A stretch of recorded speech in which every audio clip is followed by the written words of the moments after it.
मित्रों नमस्कार, मैं हूं राकेश कुमार। आप देख रहे हैं मत अभिमत।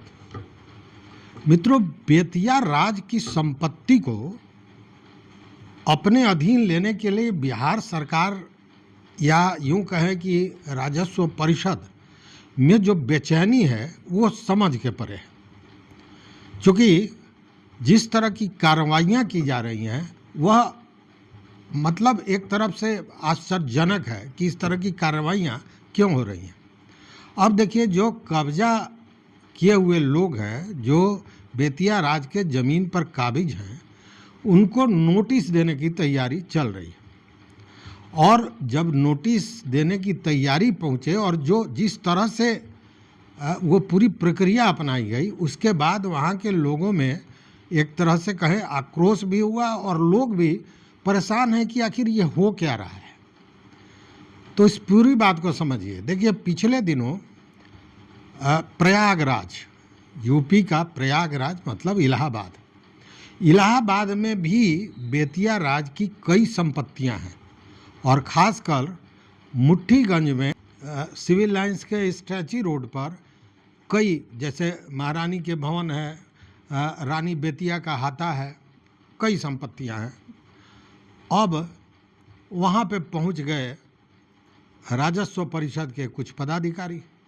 बिहार राजस्व परिषद के पदाधिकारी पहुँचे यूपी के प्रयागराज में और वहाँ पे बजाबते उन्होंने दफ्तर खोला है। एक कमरे में दफ्तर भी खुला है और अब उन जगहों पर वो जाके चीज़ों को देख रहे हैं, समझ रहे हैं, जैसी सूचनाएं आ रही हैं।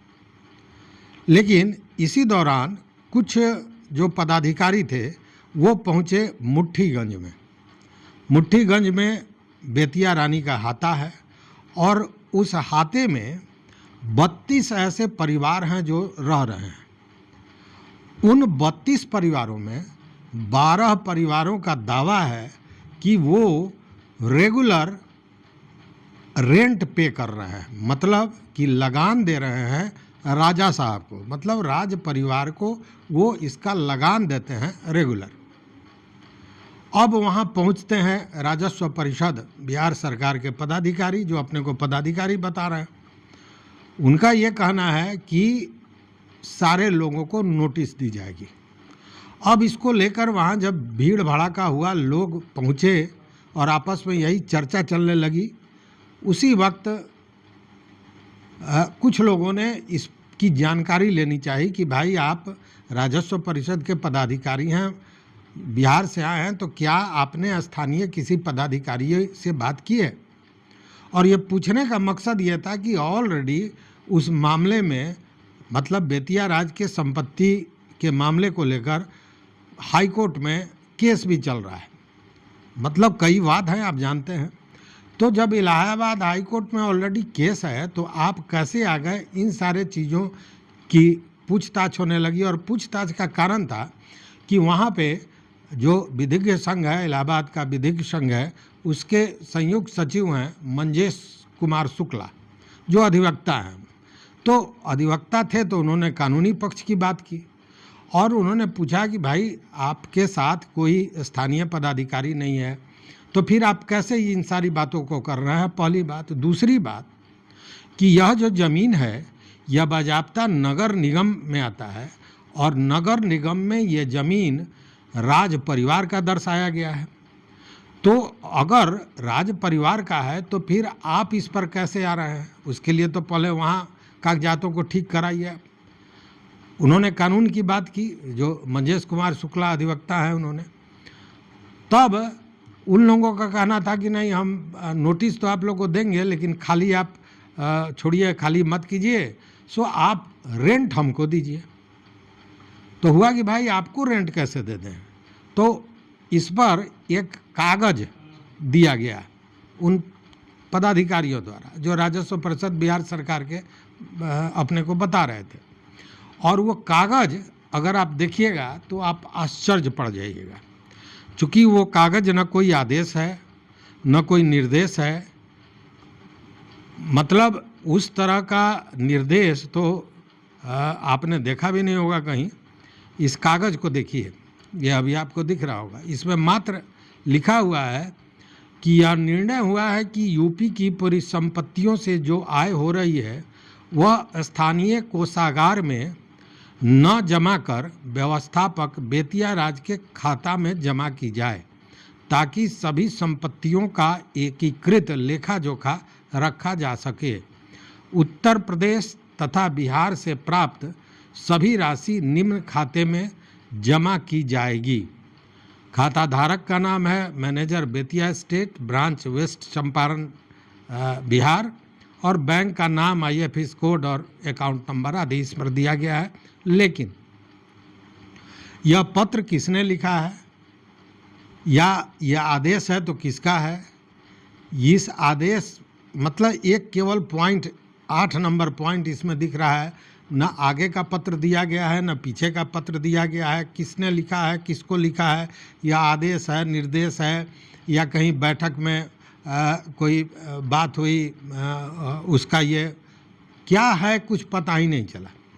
अब इसको लेकर जो अधिवक्ता हैं शुक्ला जी, मंजेश कुमार शुक्ला, उन्होंने इस पर आपत्ति जताई और कहा कि ऑलरेडी जब यहाँ पे केस चल रहा है इलाहाबाद हाई कोर्ट में, तो आप यहाँ कैसे आ गए?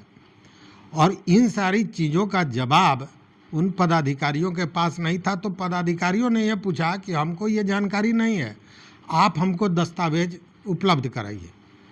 तो उस पर जो अधिवक्ता महोदय थे उन्होंने कहा कि आपको हम हर कागज़ उपलब्ध करा सकते हैं, लेकिन पहले आपको स्थानीय किसी पदाधिकारी के साथ आना होगा।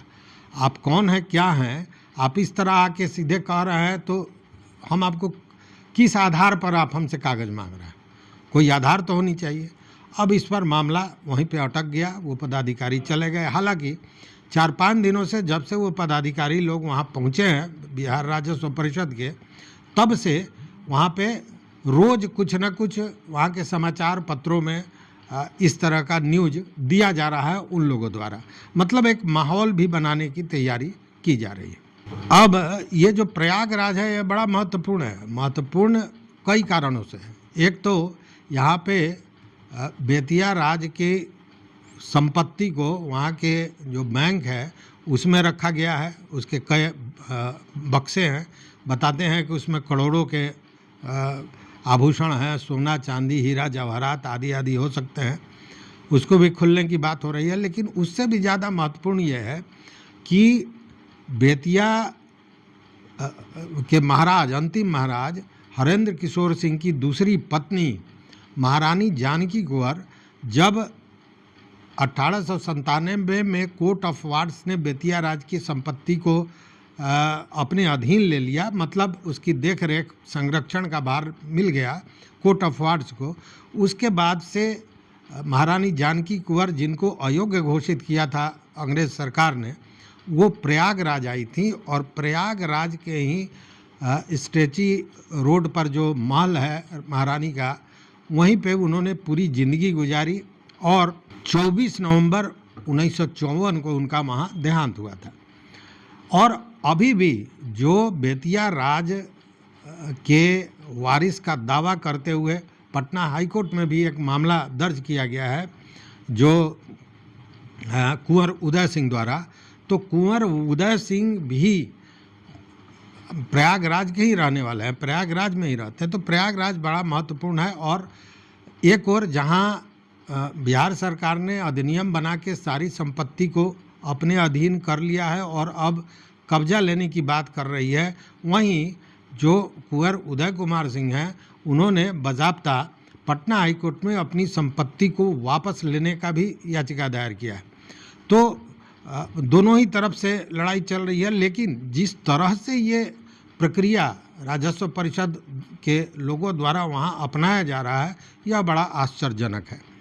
हालांकि इसको लेकर पिछले दिनों आपको याद होगा के पाठक जो राजस्व परिषद के अध्यक्ष थे, वो भी वहाँ पहुँचे थे और उन्होंने वहाँ के मंडलायुक्त से बात की थी, उच्च पदाधिकारियों के साथ वार्ता की थी। और उसके बाद जो वहाँ के मंडलायुक्त हैं विजय शंकर पंत, उन्होंने सभी राजस्व पदाधिकारी को यह कहा था कि बेतिया राज की संपत्ति जो है उसको सूचीबद्ध करें।